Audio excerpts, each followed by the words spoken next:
Hey everyone, and welcome to another Authors at Google event in the San Francisco office. Today we're very pleased to welcome Richard Krevolin, who just flew up from LA to talk about his new book. Richard attended Yale University, where he earned his undergraduate degree in history, and then he went to the West Coast to get a master's degree in screenwriting from UCLA at the School of Cinema and Television, and a master's degree in playwriting and fiction from USC. So UCLA and USC rivals. I don't know where his allegiance falls. He's been an adjunct professor at USC Cinema TV School, UCLA Film School, Emerson College, Ithaca College, Pepperdine, and UGA. Richard has several screenplays that are under option and in development in Hollywood, as well as several animated series. And he's authored books such as Screenwriting from the Soul, Pilot Your Life, How to Adapt Anything into a Screenplay, and the Transcript, as well as a young adult book series. He's here today to talk about his latest book, Screenwriting in the Land of Oz, which uses lessons that Richard learned from his own mentor, combined with the story of the Wizard of Oz, to convey key practices and tenets of creative storytelling. Please welcome Richard Krevolin. Thank you. Thank you very much, and thank you, Nick, for helping put this together. What we're going to do now is talk about storytelling. So here we go. I do believe that the art of storytelling is something that can be taught. And I want to look at basic premise. I'm actually not using the word screenwriting today because the stuff I want to talk about is bigger than just screenwriting. This is storytelling. This is in larger principles that apply to everyday practice. So when you look at what we're talking about, I always start with this slide, which I love. The bait has to taste good to the fish, not the fisherman. And this is the essence of good storytelling. Most of us as storytellers get caught up in what we want to say, my story, my opinion, my point of view. I want to teach people what I know. And they forget about the fish. People aren't going to listen, they're not going to be engaged, they're not going to care if you can't tell a story that's appealing to them. And it's very hard for us to get out of our heads and into the heads of the audience. So as a storyteller, I spend my life watching my audience. And you know, if you look at Hollywood today, everything's about marketing, testing product. I'm sure you're doing it with your products. Everybody is testing how what they're doing affects other people and how people respond. And so I start with this little adage: the shortest distance between a human being and the truth is story. So let's look at story. And what I did to look at story is I thought about the stories that had great impact on me as a child and throughout my life. And I kept coming back to Wizard of Oz, Wizard of Oz. What was it about Wizard of Oz that has made it such an everlasting story, so universal? What was Wizard of Oz doing on this basic level that, you know, is so significant? And we're going to look at that today. But I always start with this little exercise. And I don't know if we can get the cameras on people in the room, but this exercise is about the audience, is about you. So if you could take your finger now and point at yourself. If everyone in the room can point at themselves, I don't know if we can get this on camera, and I want you to see where everybody is pointing. And what we want to look around at each other. How many people are pointing here? How many people are pointing here? And there are a lot of fingers here, and what I want to do in this lecture today is get those fingers from here down to here. Because my argument today in this, and I hope nobody was pointing here. So everybody's up here, you're in your heads, you're in your hearts, you're in your souls, and that's what storytelling does. It takes you out of your head and into your heart. And I want to talk about this rational, emotional, visceral response we have to stories. And that's why, especially in this techno age of today, stories are more important than they've ever been, more significant, and more vital as a way to connect to people. And that's what stories do. So we're going to take that finger and get it down to the heart. Now, if you think about this, this is the original illustration from the original Wizard of Oz. And if you look at this, this is what we do. We see an image, and intuitively, unconsciously, what do? We create a story. What is going on? Now, this isn't even something, you've all seen the movie, you've all, many of you maybe had read this story as a young person or remember having this story read to you, and you see this image and you start writing. So tell me a story. Anyone, what's going on here? Dorothy and the Cowardly Lion, what's happened? What is Dorothy doing? We look at her, and she's pointing. She's probably, what has she done to the Cowardly Lion? Why? What's he touching? He's touching his nose. She slapped him, and he's wiping his nose, and we're writing a whole story of events, but that's what we do. It's like I don't know how many of you are familiar with the wonderful painting by Magritte of the pipe, and underneath the pipe, what does it say? This is not a pipe. This is not a story. This is just an image of a little girl pointing at a lion who's touching his face. But intuitively, as human beings, we create a whole narrative out of an image. If you look at the Parisian Super Bowl ad for Google, what did they do? They just did searches. There is no story. It's one search after another search after another search. The story that then is created in the audience's mind is something that you impose upon a series of searches. There is no story. They are very cleverly selected searches in a specific order. You then think, and I'm sure everyone in this room is familiar with the ad, but for people who aren't, the order of the events are then created in our mind as a narrative. And that's what we do. The mind creates storylines. There we go. Okay, we lost that slide. The mind creates storylines and sequences events intuitively. And you can't help it. It's what we do.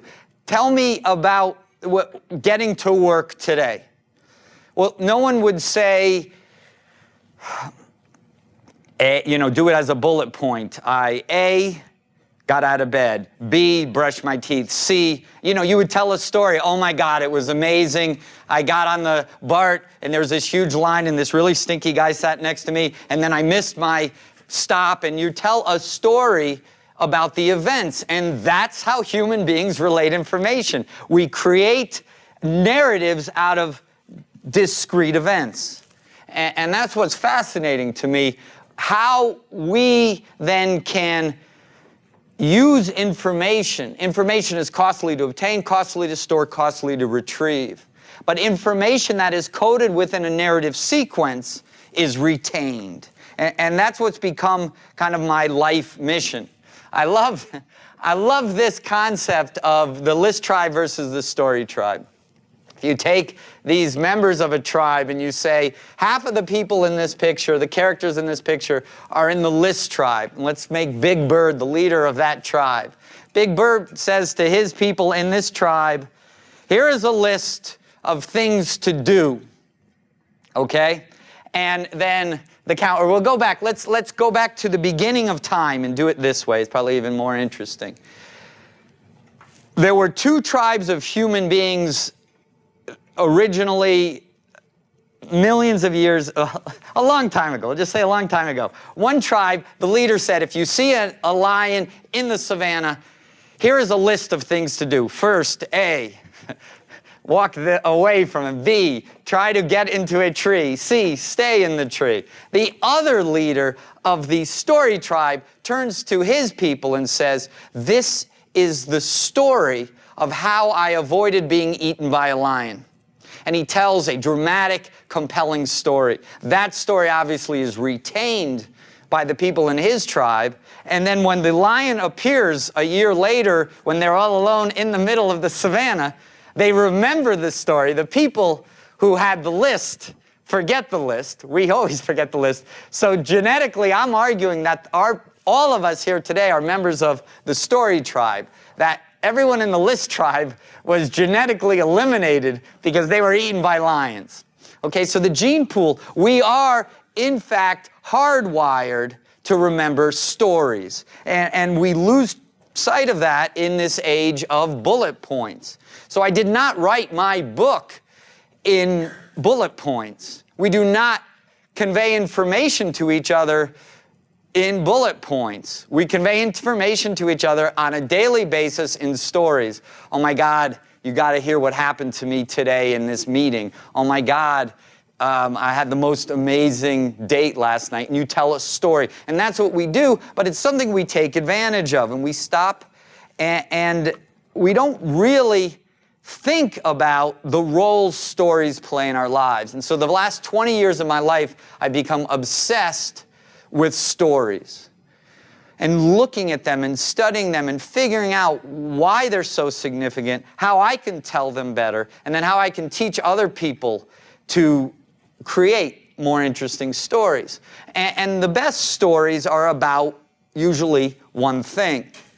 If you think about Wizard of Oz, we never talk about stories, we talk about a character want. In the Paris search story, the Super Bowl ad, what does the character want? And then we see that want change. They want to get to Paris, they want to impress a girl, they want to get the best chocolate, they want to find the perfect job, they want. And as long as the character want, desire, need is clearly articulated, what happens? The audience cares. The audience is engaged. The audience connects because we want as well. And look at Wizard of Oz. We always go back to Wizard of Oz. In Act 1, we break up the story into Act 1. Act 1, probably the cleanest break in movie history. Act 1 is in what color? Wizard of Oz, the movie? Black and white. Suddenly she opens the door, steps across the threshold, and we are in Technicolor. When Technicolor was a big deal, man. You know, it was cutting edge. So we've got Technicolor. Now we're in Act 2. In Act 1, what did Dorothy want? And everything has to do with home.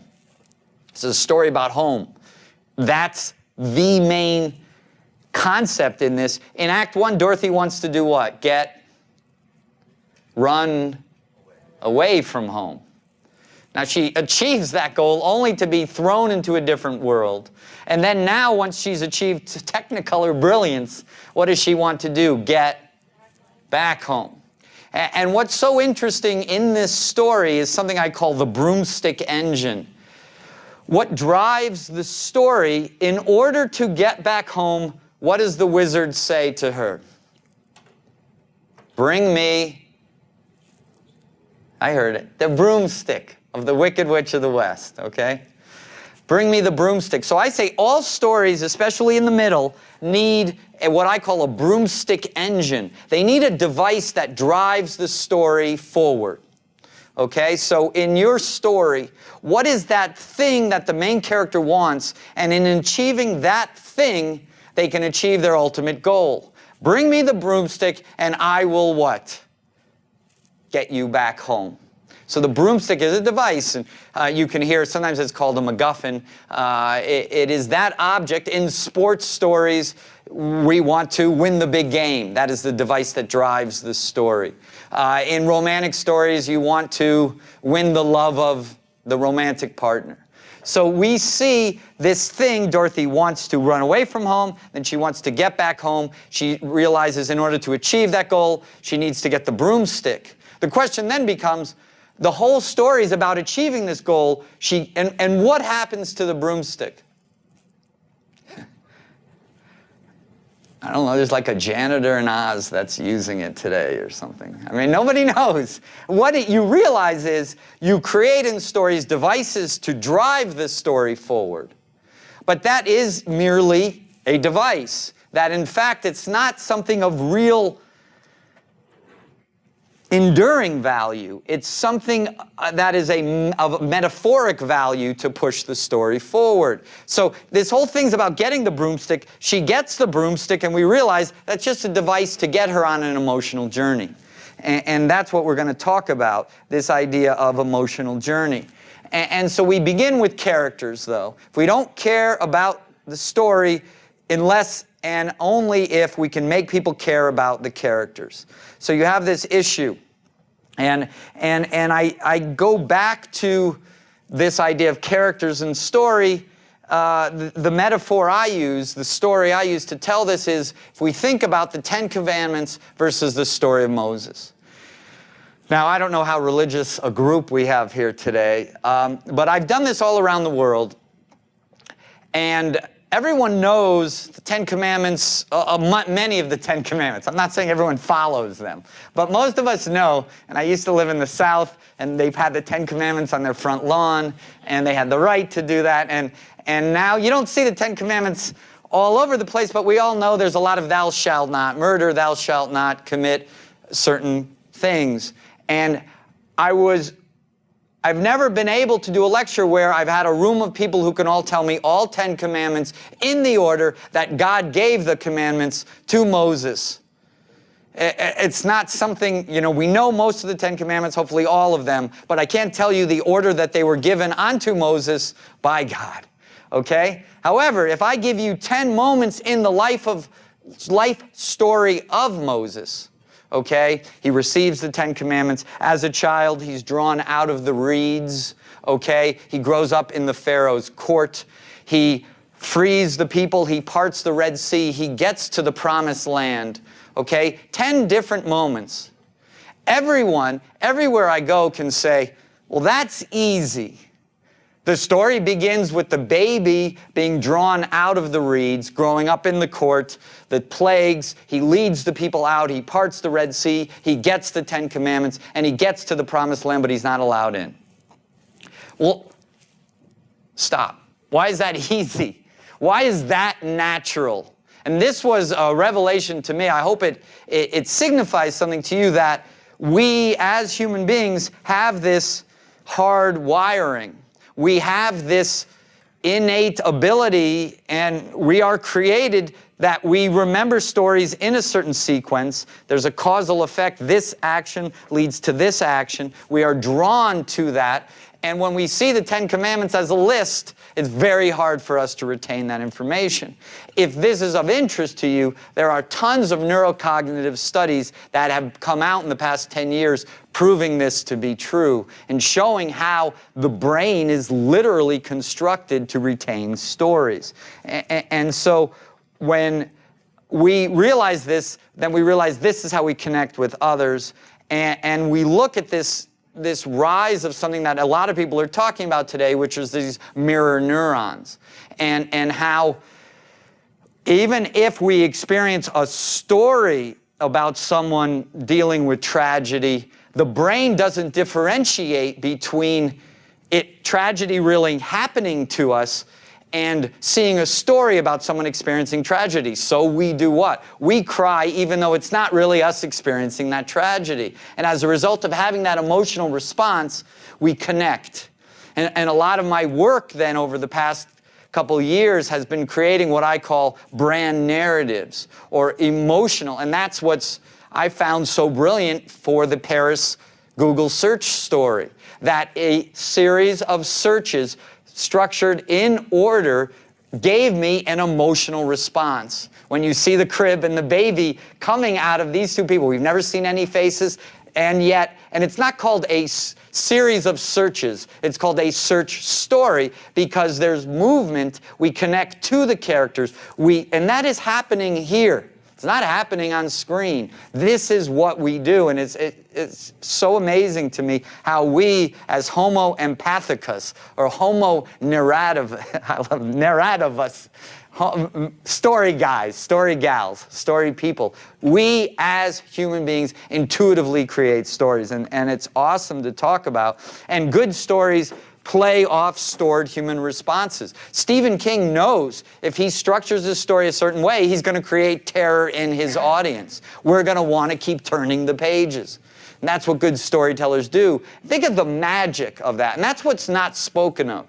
The magic of someone, whether that person is trained or not, someone is able to sit down here at their computer, type in some words. Those words are then transferred across media and then translated into images, or if it's a novel, it stays as words, although I guess they're digital if you're reading it on an electronic reading device. And somebody somewhere else across the world reads those words and laughs or weeps. And the power of that. And we don't give that credit, but for me that's awesome. And that's something that needs to be not taken for granted. I mean, I wrote, before the Screenwriting in the Land of Oz book, I wrote a book called Screenwriting from the Soul. A copy of it made its way to Mumbai, India. A young man who couldn't afford to go to film school read it and sent me an email because the book moved him. This book, now shameless book plug, this book and that book are not structured, as you can probably guess, in traditional bullet points. Chapter 1, do this. Chapter 2, do this. It's what I would call an epistolary novel posing as a writing textbook. Dear professor, dear wizard, I want to be a writer, help me. And the wizard writes back, leave me alone, go away, don't do it. The world does not need more writers. Okay, and an interaction between two human beings occurs in the story, and that's what people are drawn to. That interaction, the emotional relationship that exists between the human beings. And I'm not going to give away how it ends. But this young man in Mumbai, India, read it, felt an emotional response to the lessons, and reached out to me via email. We then had an email, and I had never met him, but of course I emailed back because he had he took the time to try to contact me and wrote me a beautiful letter. I emailed him back. Turned out he ended up becoming the author of an incredible film, Om Shanti Om, which was the #1 Bollywood musical, biggest selling blockbuster of the time. And that was amazing to me, that I sit in LA 15 years ago, write a book, it affects a human being and inspires him to tell screen stories. He ends up writing a screen story that affects millions of people. Now, I'm not taking credit. I didn't write that movie. He did. But I inspired him through my language, and then he's now inspiring other people through his stories, and he's a wonderful working writer. And I was fortunate to actually meet him, and you can read the story of that in here. He actually wrote the afterword about that. So when you think of stories, I want you to open up your mind a little bit to what I mean by stories. It was a bet. I don't know if you've ever heard this story. Someone bet Ernest Hemingway a lot of money. I bet you can't tell a story in 6 words. Ernest Hemingway came back and said, how about this? For sale, baby shoes, never used. It's a whole story there, 6 words. So, and that story works not because of the language. It works because of the emotional resonance underneath the language, what that is saying. And one of my favorite quotes, God created human because she loves stories. And this is, we are here to share stories, to tell stories. In this time, in this age where we have more choices than ever, and it feels like less time than ever, we have to be better at telling stories if we want people to listen to them. So what I've done is, after teaching for 20 years, I looked around and I formalized a single sentence. If you take away anything, I'd like you to think about this single sentence. An engaging character actively overcomes tremendous obstacles to reach a desirable goal, and in doing so, he or she changes for the better. If your story, if what you are talking about, if the tale you are conveying deals with this, you have a really good chance of connecting with people. And it can't do some of these things. It must do all of these things. If the character's not engaging, if there's not an active pursuit. I love the idea of search stories, active search, pursuit for something. My main character must want that want must be active. We don't really care about people who win the lottery and good things come to them. We care about people, think about great love stories. A great love story is that you walk down the street, you bump into a beautiful man or woman, you then become lovers and get married. That's not a great love story. Great love story is you meet, that person is on a plane going to Africa, and you connect to this person. Now you have to travel across the continent, but there's no way to get to, that is filled with want and desire and boundaries and blockades and hindrances and things keeping those characters from achieving what they want. But those who are hearing the story are dying for that person. Please, I hope they can get together. So if you can't make your audience care, that earlier slide, the story doesn't matter. I have to desire for them to get together, but I can't know how. And if I can predict how they are going to get together, and they get together that way, you have failed as a storyteller. So when you start looking at movies or books, and you start thinking about, why did I love that movie and not like that one? I think this story gives you that barometer to do. In this story, did you engage with the characters? And we all have the ability to, go to the next station, to watch something else. So if you don't get engagement quickly, people turn off. If you don't have an active pursuit, people turn off. If you don't have tremendous obstacles, people turn off. The goal must be desirable both for the character within the story, okay, and for the audience watching the story. If we don't want the lovers to get together, it doesn't matter. And then the final element is the element of change. Transformation does not occur very often in real life. And so, thus, we are moved by stories in which characters are transformed in fictional narratives. And that then inspires us and allows us to vicariously experience the transformation of others and, as a result, believe in the potential for our own transformation. Watch the Susan Boyle video of the first time she stood up in front of Simon Cowell and that whole audience.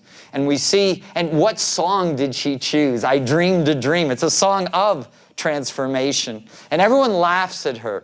And then you see in front of your eyes her transform. She's an engaging character, tremendous obstacles. Simon and all these people laughing at her. She's dressed in a frowsy flock. Frowsy flock, that's not even a word. A not very nice outfit. And she opens her mouth, and the words and the music come out of her, and we see her transformed, and we see the dream happening in front of us, and she went from obviously an unknown to a superstar in 2 minutes in front of our eyes. And the feeling, and watching her become famous, become known, become this flower that blossoms, says to everyone, all of us, and you see, when you watch that video, everyone says, you reaffirmed, you knocked me out of my cynicism and reaffirmed in me the belief that anyone can achieve greatness, that we all have the ability to go beyond what we think. And that's why it's so inspiring. And we see her change, and then we believe we too can change. And so this started getting me thinking about narratives themselves. And what you start seeing is, why do we spend money and time and energy constantly watching TV and movies and reading great books? Because we're looking for that goose flesh experience, goosebumps, that visceral, emotional, I want to be moved. And I watch Extreme Home Makeover and start weeping. The reality TV has become very good, very adept at constructing narratives that make us feel.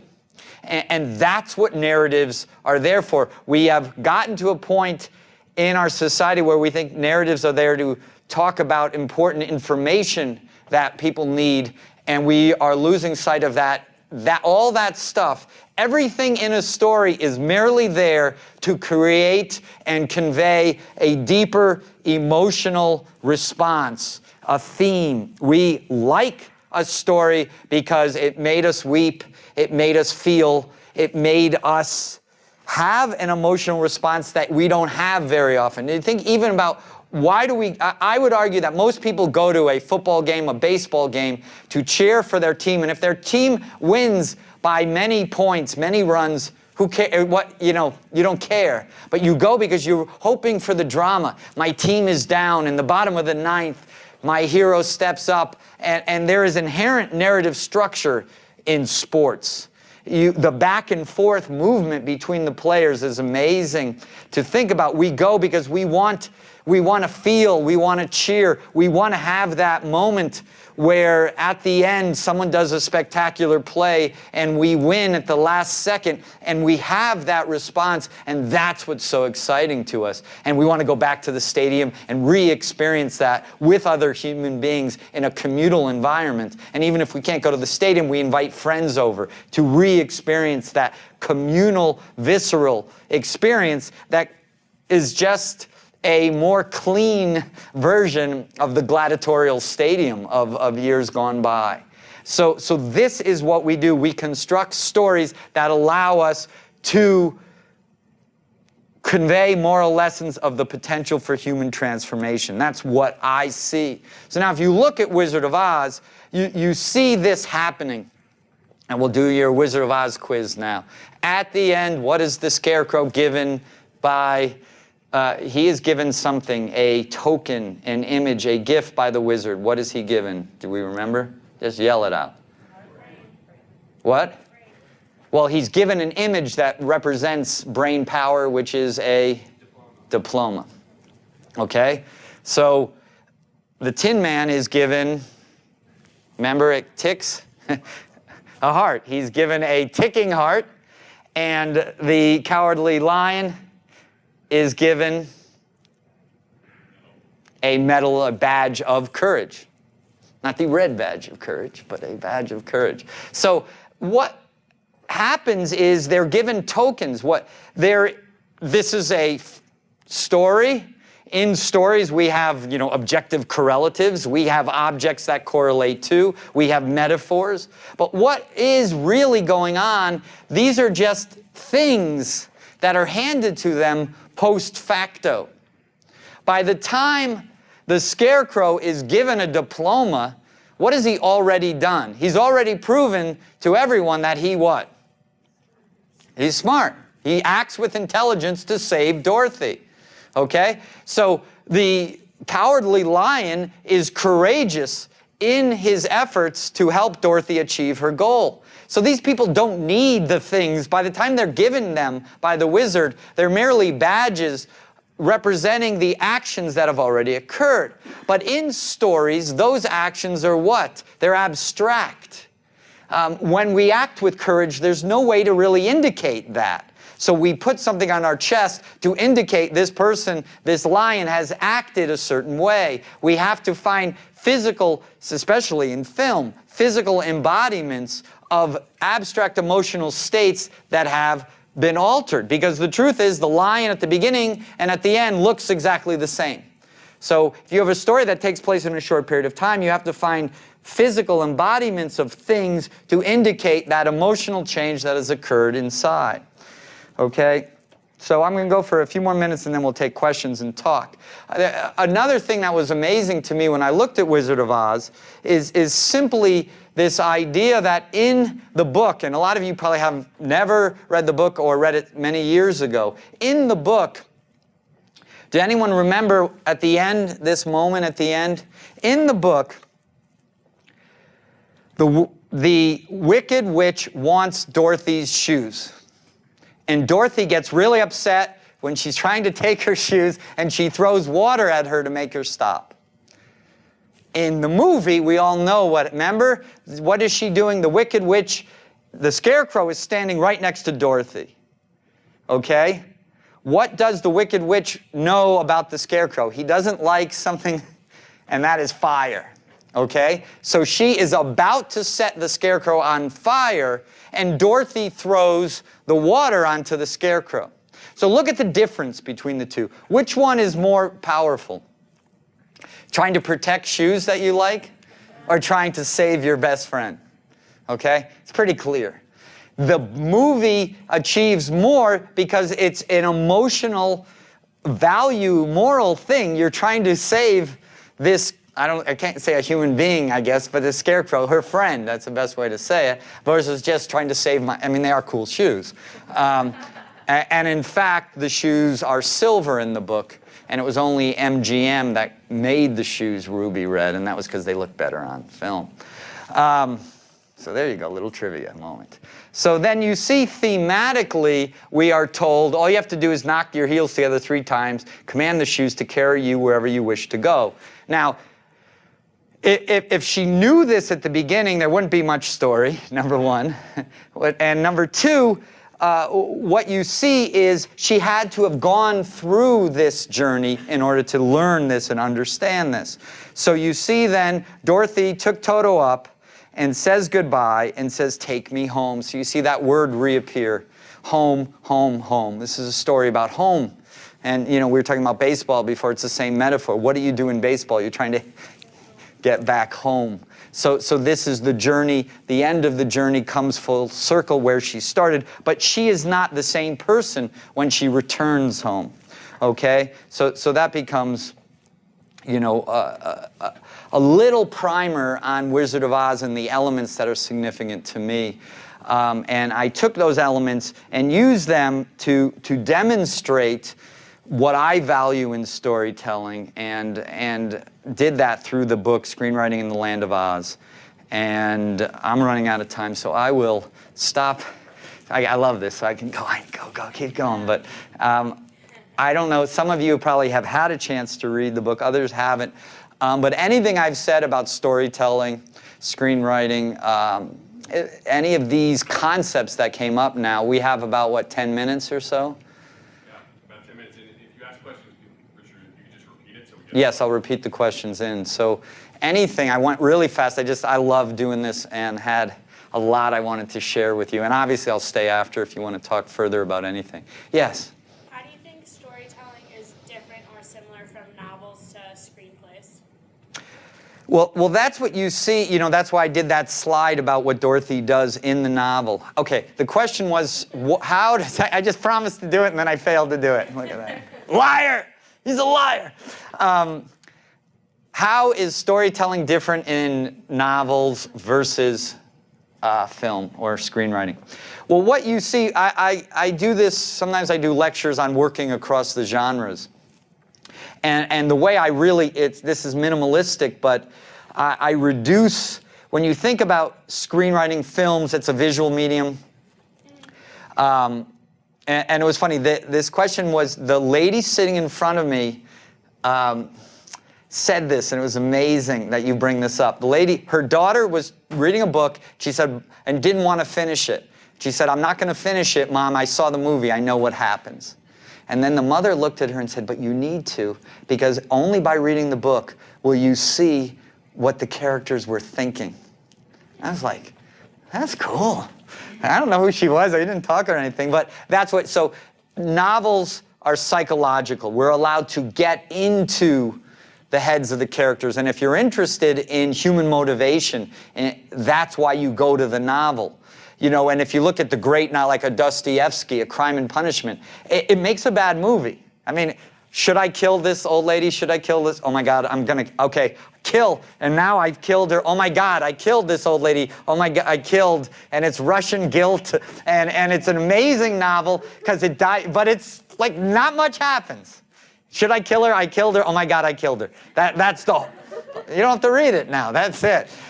So Crime and Punishment. And it shows the psychological quality of the novel, while film, and if you, and a lot of times people say, I don't know, I love writing and what should I be? And I say, well, if you want to get into the heads of characters, write the novel. If you see visual images, they call it moving pictures, movies, you see image after image. There's a lot. Now, if you look at like a thriller today, thrillers read almost like treatments for movies, short chapters, and just, action scene after action scene. If you love dialogue, you might be made for the stage. It's dialogue, the action, think about Shakespeare, someone jumps onto the stage, Lord, and I'm not doing a British accent, I'm horrible, Lord,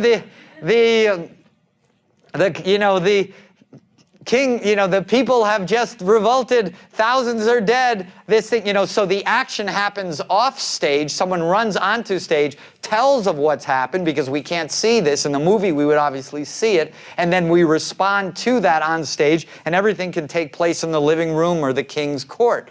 And people come on, tell us what we're missing, what we need to know, action happens, and they leave, and then new people come on and new action happens. That's all through dialogue. So you have dialogue versus visuals versus psychological, and then you look at what you're drawn to, and that's why a lot of times you'll have authors who will not allow their novels to be made into movies, because the beauty of the language and the psychological depth of the novel that is in the minds of their readers, and how many times have you seen a movie and go, it's not as good as the book? Because how can it be as good as what's in your head? And that's what a great author can do, create those images and feelings, an emotional response with the reader in their head. And no matter how great the filmmaker is, they're at a disadvantage. So maybe one more? Anybody? Yes, hi. Hey, what's the kind of mindset of a person when he goes in, or she goes in to look at a story or a movie or a video?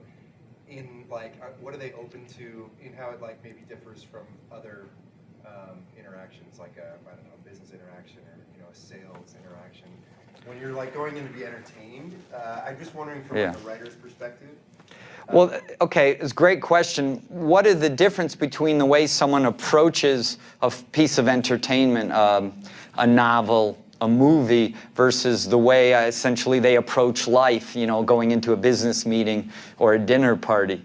And a lot of that, I think, is something in our cost basis society. If I'm watching a video on YouTube, I have lower expectations than if I've just paid $14 to see a Hollywood blockbuster. So, I mean, you can do it on a purely capitalist thing. But I think no matter what, even on YouTube today, I'm not going to spend more than a few seconds with a video on YouTube if they don't engage me. And what you see, an indicator of this, as everyone said, one of the greatest romantic comedies of all time is It Happened One Night with Clark Gable. Is that the right title? Did I screw that one up? I don't even know. Yeah. So you watch it, and it takes so long for the story to get going. And you're saying, and you realize we don't have the same attention span in our ADHD society now. We've got that ability to click. So, I mean, I see that bar is very high now. And you have to grab and the reader instantly with any story you're telling. You have to move, and that is happening through editing. A lot of people have attributed that to MTV in the 80s, where the cuts started getting faster and faster, and then the long shots now just feel so long because we've become so deeply acclimated to a different tempo of entertainment. And it's fascinating. I saw, we used to talk about when you'd go to see a play or a movie, it was diversion. And I love thinking about entertainment as a form of, you're trying to divert their attention away from their troubles, and how are you capable of doing that, and how quickly must you do that today to keep them? So I think if you go to a dinner party and someone's telling you a story, you'll give them a little more leeway than if you're going to a Hollywood movie, but not much. And if this guy can't tell a story well and quickly, we're still gonna zone out. And I think that's become part of human nature now, where the bar has been raised. We have a need to connect quickly, and that's what happens with a lot of authors who are writing books or screenwriting. Everyone says, people read, if your agent for a book asks you, no one submits the whole book anymore. Give me a synopsis in the first 3 chapters. So if the first 3 chapters don't grab them, it doesn't matter how good the rest of the book is, you're done. If the first 10 pages of a screenplay doesn't grab a production company, doesn't matter how good it is on page 27, no one's getting there. So that is where we're going, and it's getting to the first page, the first minute, that first moment. And that's why you see in this kind of sizzle trailer society we have, where everything is getting condensed and forced into instant gratification. So I think, is that it? One more? Sure. Anybody else? I was just wondering if another question for me. I'd love to hear, like, I hear that pitching is really important, and like your ability to tell a story is, because no one reads in Hollywood. Someone Right. told me this who works there. I'm just wondering your take on that and how you pitch if you do get those meetings. Yeah, you know, pitching has become significant kind of on all levels in different worlds. You know, you hear the term everyone's throwing around now, the elevator pitch. You should have the ability to encapsulate the heart of your story in the time it would take you. You're in an elevator with a studio executive. You're going from the first floor to the 10th floor. When that door opens on floor 10, you better have been able to explain your story to the level that he could say, that's amazing, send it to me.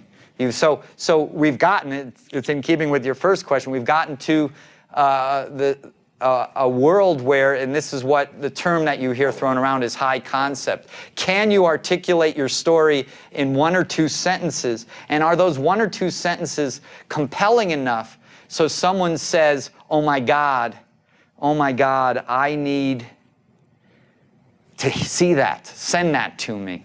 And what that is a good, if you're thinking of writing something, you know, it's a really good thing to try that out on people. Because if you can't articulate your story simply and clearly, then there's probably something wrong with your story or you fully haven't found it.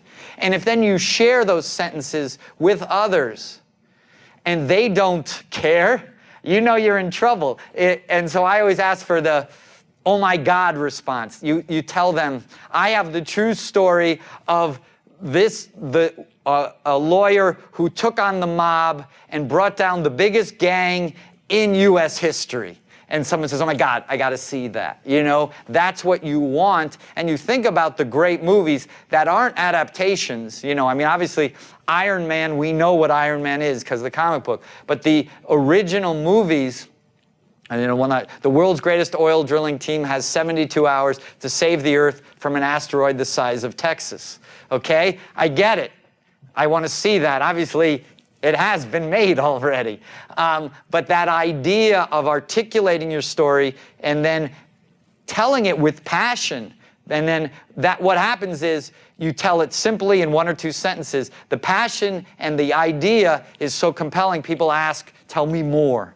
So your goal is to be able to tell your story in a way that people yearn for more, and then you say, well, I happen to have it right here. You can read the whole thing and have it. So the single sentence, you know, then the first chapter, the first 10 pages, and then the whole story. And in a pitch, you can then articulate that in a way that people hopefully will feel your passion, will be moved by your story, and want to hear more.